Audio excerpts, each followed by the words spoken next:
A day without hypocrisy is a day wasted in most of the modern day corporate culture. Why am I saying this? The reason is Infosys and people sitting at the top of its power structure. You must have heard about Sudha Murthy. She is the wife of Infosys founder Narayan Murthy.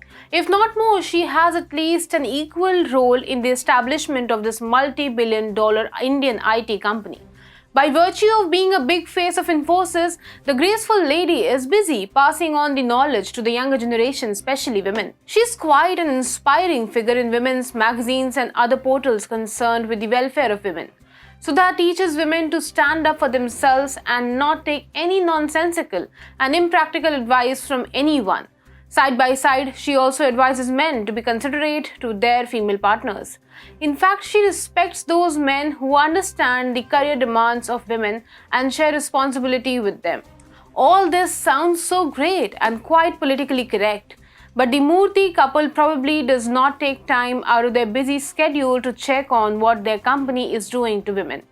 There is currently a case of blatant anti-women policy against the American arm of Bengaluru headquartered multinational IT company. Hi and welcome to TFIPost. I'm your host Apurva. If you're watching us on YouTube, please subscribe and press the bell icon to get all the latest updates. And if you're watching us on Facebook, do like, share and subscribe to the page. Let's begin with the video report. Normally, the HR of a company is a meme material for their employees. They believe that HRs have the easiest job in hand.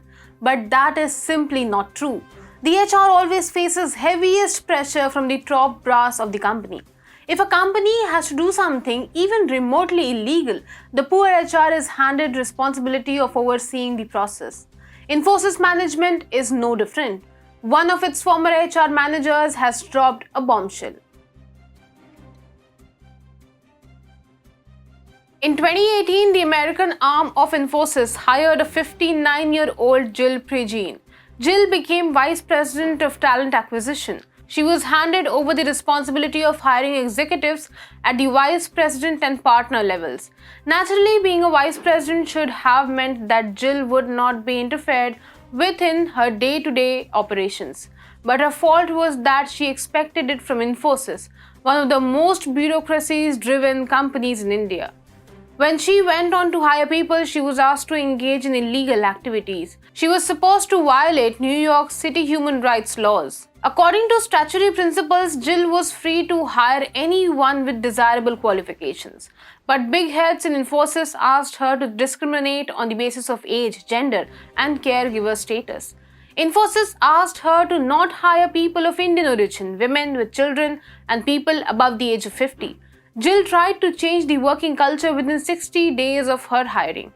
However, Jill had to face direct intervention from people inside the company as well as partners of Infosys. In her lawsuit, she explicitly named Mar Livingston, a former senior vice president and director of consulting, as a culprit. She also accused Infosys partner Jerry Kutz and Dan Albright of circumventing her authority. According to Jill's lawsuit, she lost her job because of this scuffle. Meanwhile, Infosys tried to dismiss the motion but was not successful, and now it has to respond to the accusations before October 21st. The unsaid hiring practice of Infosys is self-contradictory in more ways than one. First of all, let's talk about the age factor. They hired a 59-year-old woman and told her to not hire people above 50 years of age. Does it make any sense? It does not. They did not even think about the cognitive dissonance present in the circumstance. But their decision to not hire people of Indian origin does make a certain degree of logical sense. But only a few degrees because Narayan Murthy's previous lectures contradict it. Infosys is not preferring Indians because they are pro-establishment.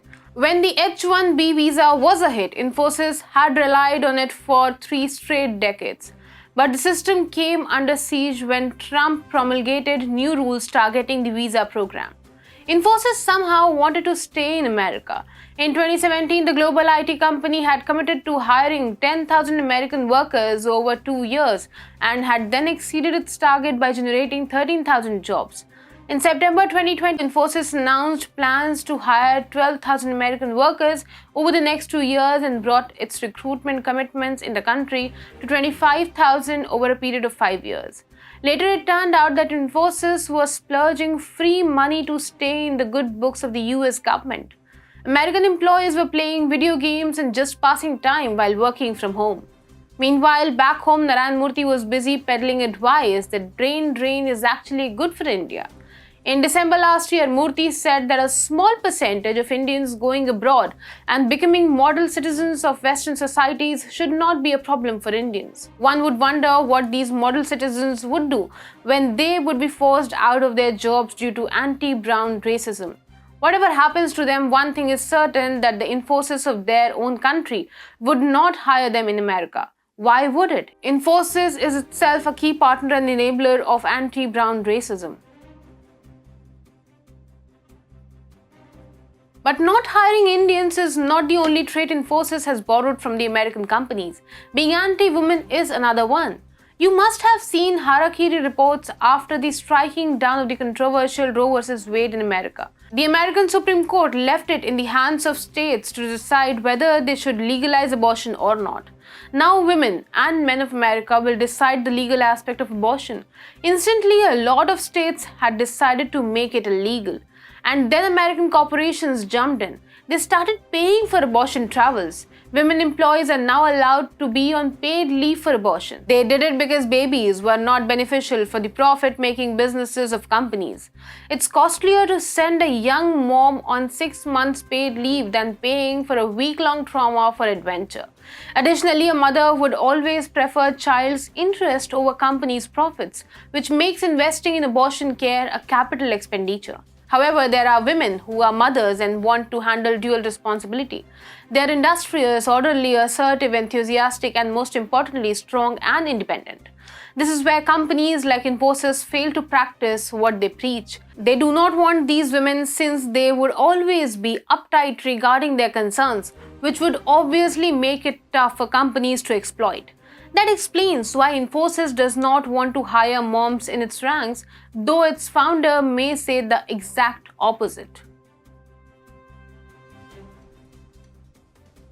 Frankly, looking at the shoddy records of Infosys, it does not even come off as a surprise. In terms of controversies and allegations of corruption, it would not be wrong to term Infosys as Amazon of India. Just like Amazon faces multiple accusations of corrupt business practices, Infosys has also been scrutinized on similar principles. In the last few years, the Indian government has awarded Infosys many big-ticket projects.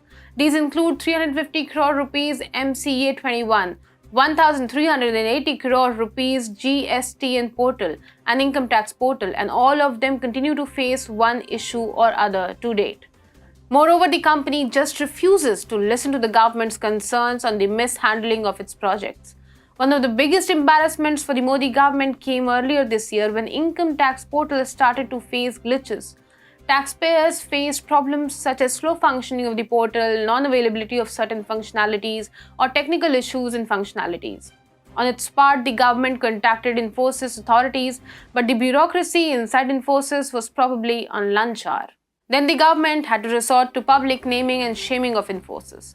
The income tax department tweeted about the problem, after which Infosys started emergency maintenance on its website. The IT portal debacle, along with other criticisms such as connections with Naxals, leftists, and Tukde Tukde gang, prompted Panchjanya, a RSS affiliate magazine, to accuse Infosys of engaging in anti-national activities. When Infosys came to the scene, it was a game changer. It gained a first mover advantage. Now it is a victim of its own success. It was once better than government companies, but now it has become a mini government company in itself. Until they do a rejig and introduce more sensibility, downward trajectory awaits them.